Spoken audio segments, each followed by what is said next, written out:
इसी वंश में आगे चल करके सगर नाम के राजा हुए। सगर के 60,000 पुत्र थे सगर राजा के। एक बार क्या हुआ, सगर नाम के राजा ने अश्वमेध यज्ञ किया। उस यज्ञ में एक घोड़े को भेजा। इंद्र मन में सोचने लगा कि इनका यज्ञ पूरा हो गया तो ये मेरे इंद्रासन पर अपना कब्जा जमा लेंगे। जो भोगी होता है ना, भोगी और विलासी, धन का लोभी, कामी, स्त्री प्रिय, स्त्रीय संग है, वो व्यक्ति हमेशा डर में जीता है। क्यों? उसको ये भय लगा रहता है कि मेरा ये सुख छिन ना जाए, चला ना जाए। ऐसा ही इंद्र भोगी है, कामी है, विषयी है। मन में विचार कर रहा है कि 100वां यज्ञ है, अगर पूरा हो गया तो मेरा तो राज्य चला जाएगा। तो इंद्र ने क्या किया, अब सगर जी महाराज से डायरेक्ट टक्कर लेने की हिम्मत तो इंद्र में है नहीं। बड़ा प्रतापी राजा हुए सूर्यवंश के। तो क्या किया, घोड़े को चुराया और पाताल लोक में कपिल मुनि तपस्या कर रहे थे, उनके आश्रम में बांध दिया घोड़े को। सगर के 60,000 पुत्रों ने घोड़े को ढूंढा, पृथ्वी पर कहीं नहीं मिला। आकाश में ढूंढा, कहीं नहीं मिला। पृथ्वी को खोद करके नीचे गए, नीचे जाकर के देखा कपिल मुनि के आश्रम में घोड़ा बंधा हुआ पड़ा है। सगर के 60,000 पुत्रों ने समझा कि कपिल मुनि ने ही घोड़े को चुराया है। गालियां देने लगे, तू कैसा संत है, तुझे राजकाज से क्या मतलब है, संसार के भोगों की इच्छा करता है और संत बनने का ढोंग कर रहा है। कपिल मुनि के नेत्र खुले, नेत्रों में से अग्नि निकली और सगर के 60,000 पुत्र जल करके 60,000 राख की ढेरी बन गए। इधर सगर की दूसरी पत्नी से एक पुत्र है, उस पुत्र का नाम है असमंजस। असमंजस ने जाकर के देखा, कपिल मुनि से प्रार्थना की कि महाराज मेरे भाइयों का उद्धार कैसे होगा। तो कपिल मुनि ने कहा कि अगर आकाश में से गंगा पृथ्वी पर आए और इन राख की ढेरियों को बहा करके ले जाए तो तुम्हारे भाइयों का उद्धार हो सकता है। असमंजस ने तपस्या की गंगा मां की, लेकिन गंगा मां नहीं आई। असमंजस के पुत्र हुए अंशुमान, उन्होंने तपस्या की, लेकिन गंगा मां फिर भी। अंशुमान के पुत्र हुए दिलीप, उन्होंने तपस्या की, लेकिन फिर भी गंगा मां नहीं आई। दिलीप के पुत्र हुए भागीरथ, फिर भागीरथ ने तप किया और गंगा मां प्रकट हो जाती है। बोलिए गंगा मैया की जय। लेकिन गंगा मां ने कहा का पुत्र भागीरथ, मैं पृथ्वी तो आ जाऊंगी पृथ्वी पर, लेकिन ये पृथ्वी मेरा भार उठा नहीं सकती। ये पृथ्वी फट जाएगी और मैं रसातल को चली जाऊंगी। फिर भागीरथ ने शंकर भगवान की तपस्या की। फिर भगवान भोलेनाथ प्रकट हुए। भोलेनाथ ने कहा कि चिंता ना कर, मैं गंगा को अपनी जटाओं के अंदर, गंगा को अपनी तीव्रता पर इतना घमंड है, भोलेनाथ ने अपनी जटाओं को फैला लिया है। गंगा मां तीव्र वेग से आई और भगवान भोलेनाथ की जटाओं में समा जाती है। 100 वर्ष तक निकलने का प्रयत्न किया, लेकिन भोलेनाथ की जटाओं में से निकलने का रास्ता। भागीरथ ने कहा कि महाराज तुम दोनों के झगड़े में मेरे पूर्वजों का उद्धार नहीं हो रहा है? भगवान भोलेनाथ ने एक जटा को निचोड़ा और गंगा मां, देखिए गंगा मां प्रकट कहां से हुई थी, थोड़ा सा रहस्य बता देते हैं, समय हो रहा है वैसे। बैकुंठ लोक में एक विराज नाम की नदी है, वो कहां से उत्पन्न हुई? एक बार भगवान श्री कृष्ण के नेत्र से अश्रुबिंद निकला, उस अश्रुबिंद से एक नदी उत्पन्न हुई जिसका नाम विराज हुआ। उस विराज नदी में से ब्रह्मा जी ने एक कमंडल जल भर लिया। जब भगवान विष्णु ने वामन अवतार धारण किया था और एक पग जब ब्रह्मलोक में गया तो ब्रह्मा जी ने उसी विराज नाम की नदी के जल से भगवान के चरणों को धोया और चरण धो करके चरणों तक लिया, लेकिन जो पानी चरण से इधर उधर गया वो सुमेरु पर्वत के ऊपर जाकर के गिरा, और सुमेरु पर्वत से फिर मंदराचल पर्वत के सिरहाने पर आकर के ठहर गया। वहां से 4 धाराएं निकली। एक धारा पूर्व दिशा की ओर समुद्र की ओर चलने लगी, जो इलाम वृत्तखंड को बाईं तरफ छोड़ते हुए नारायण पर्वत के ऊपर से होते हुए और गौमुख के रास्ते से गंगोत्री के द्वारा निकली है, जिसका नाम गंगा उत्पन्न हुआ है। उसी गंगा को अच्छा, जब शंकर भगवान ने जटा को निचोड़ा तो गंगा माँ ने एक शर्त रख ली कि भागीरथ, जिस समय तू पीछे मुड़ के देख लिया मेरी धार वहीं रुक जाए। चलने लगे, लेकिन कुछ दूर जाकर के देखा, मन में विचार करने लगे कि पानी की आवाज नहीं आ रही। पीछे मुड़ करके देखा, गंगा माँ नहीं है। मन में विचार करने लगे, गंगा कहाँ गई? ओहो, यहाँ पर एक जुनू नाम के ऋषि रहते हैं। कौन से ऋषि? जुनू ऋषि अपनी कुटिया में तपस्या कर रहे थे और गंगा इतनी तेजी से आई, कुटिया के साथ बहा के ले गई। जुनू ऋषि देख रहे हैं कौन ले जा रहा है, हमें बाहर निकल के देखा। आप धर्म संस्कृति पेज पर लाइव तस्वीरें देख रहे हैं तरावड़ी की अग्रवाल धर्मशाला से, और गंगा मां को पी गए, जहां पर श्रीमद् भागवत कथा का आयोजन किया गया। कृपया तस्वीरों को ज्यादा से ज्यादा संख्या में लाइक, शेयर व फॉलो करें। चरणों में गिर गए कि महाराज हमारे पूर्वजों का उद्धार नहीं होगा। जुनू ऋषि ने अपनी जंघा को फाड़ करके गंगा को निकाला, इसलिए एक नाम उनका जानवी गंगा हुआ। बोलिए जानवी गंगा मैया की।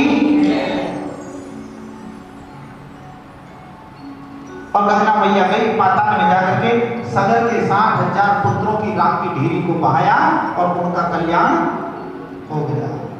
अच्छा, तभी से लोग जब पिताजी मर जाते हैं तो उनकी अस्थियों को कहाँ पाते हैं? गंगा जी में।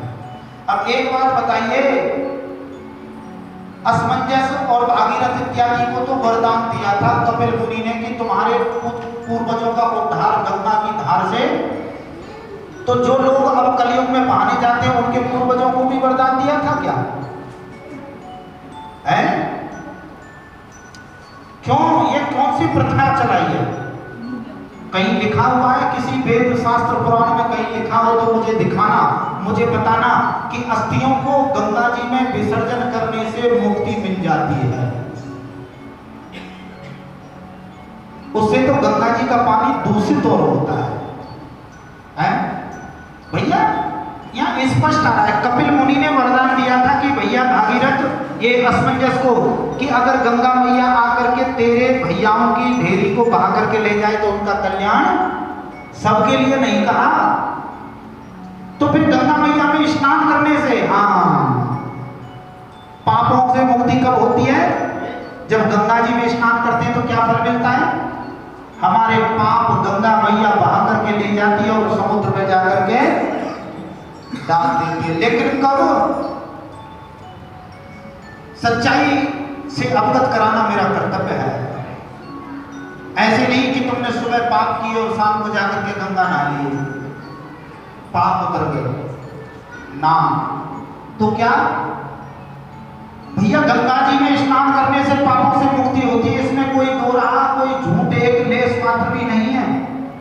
लेकिन उसमें एक शर्त है। क्या शर्त है? कि जब गंगा जी नहाने जाए ना तो गर्दन गर्दन जल में खड़े होकर के या गंगा जी में पैरों से खड़े होकर के, ज्यादा जल में ना, अपने हाथ में गंगा जल लेकर के ये संकल्प लेना, हे गंगा मैया आज के बाद हम चोरी नहीं करेंगे, झूठ नहीं बोलेंगे, चुगली नहीं करेंगे, किसी का दिल नहीं दुखाएंगे और किसी के साथ में अन्याय, तब तुम्हारे पाप गंगा मैया हर लेगी।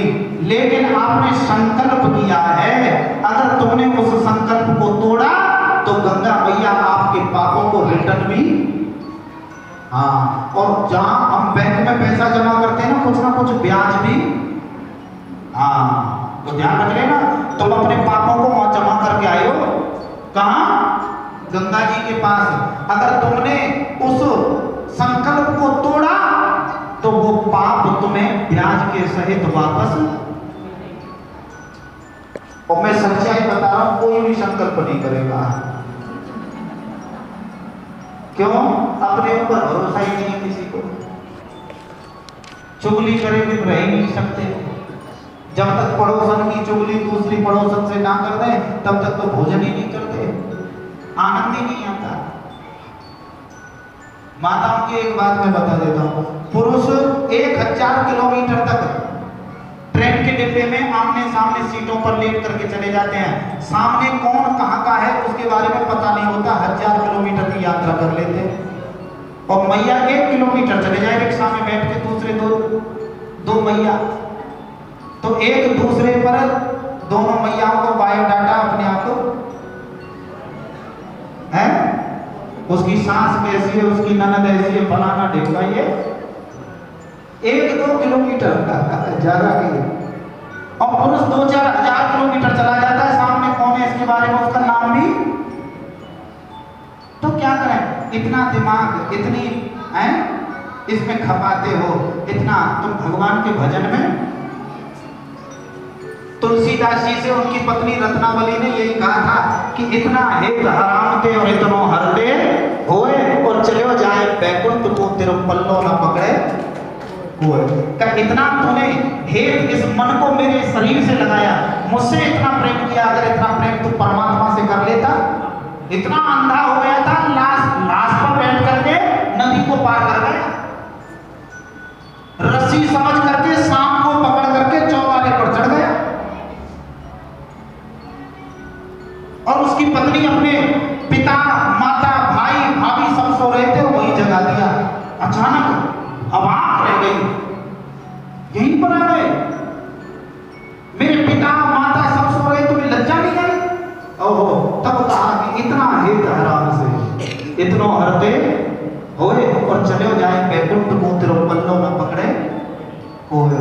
तो भैया इतना हेत इधर संसार से लगाते हो, इतना प्रेम थोड़ा सा परमात्मा से करके देखो। सुखदेव जी महाराज कहते हैं राजन परीक्षित, इसी वंश में आगे चल करके राम भगवान का अवतार हुआ।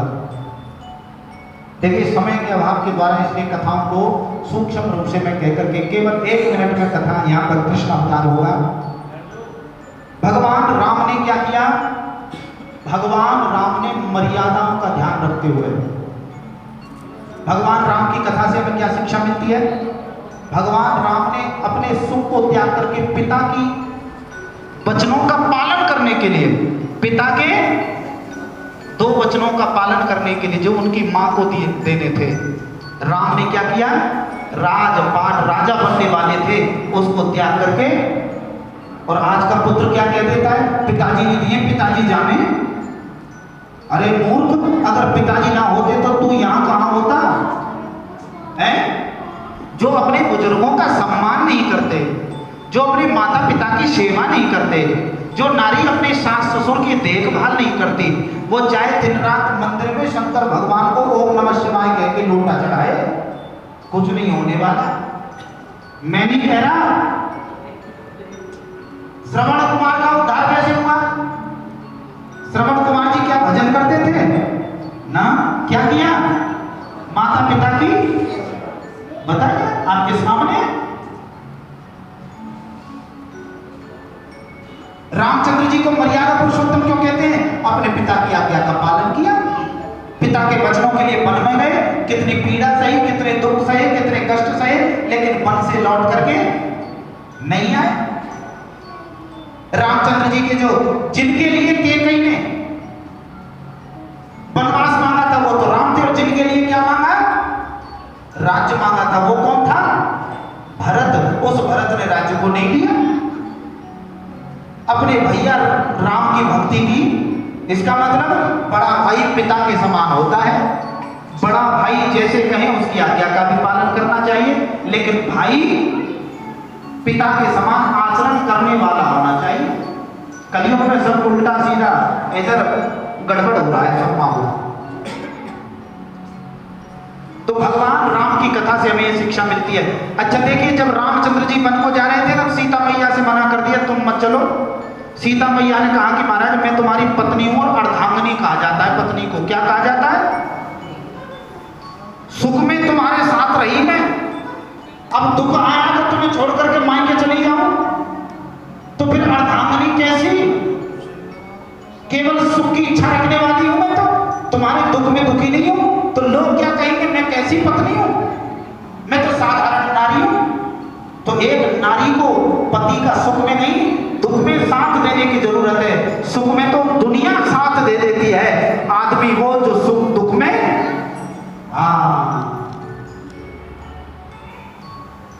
यहां पर सुखदेव जी महाराज कहते हैं, हे राजन, ये सूर्य वंश का मैंने सूक्ष्म रूप से वर्णन किया। चंद्र वंश के बारे में बताता हूं। विष्णु भगवान की नाभि से कमल हुआ, कमल पर ब्रह्मा जी हुए, ब्रह्मा जी के पुत्र हुए अत्रि मुनि, अत्रि के नेत्र से चंद्रमा हुए, और चंद्रमा के पुत्र हुए बुद्ध, बुद्ध के पुत्र होते हैं पुरूरवा नाम के राजा, पुरूरवा के पुत्र हुए नहुस नाम के राजा, और नहुस के पुत्र हुए ययाति जी महाराज, और ययाति जी महाराज के पुत्र हुए यदु जी महाराज, और उसी यदु वंश के अंतर्गत में बटेश्वर में राजधानी करने वाले सूरसेन के पुत्र वसुदेव जी महाराज हुए, जिनका विवाह कंस की चचेरी बहन देवकी के साथ में किया।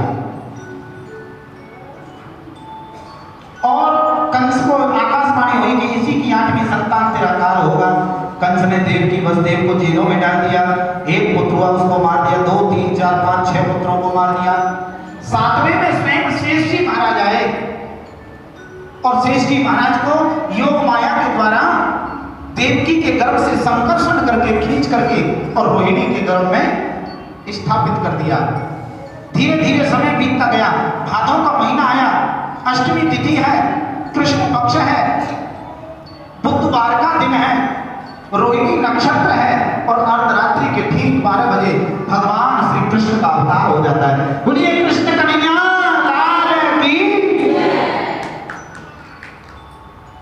आज देखिए हम अपनी वाणी को यही पर विराम देते हैं। कल अब कृष्ण भगवान की झांकी के दर्शन आपको कराए जाएंगे। कृष्ण भगवान आ रहे हैं।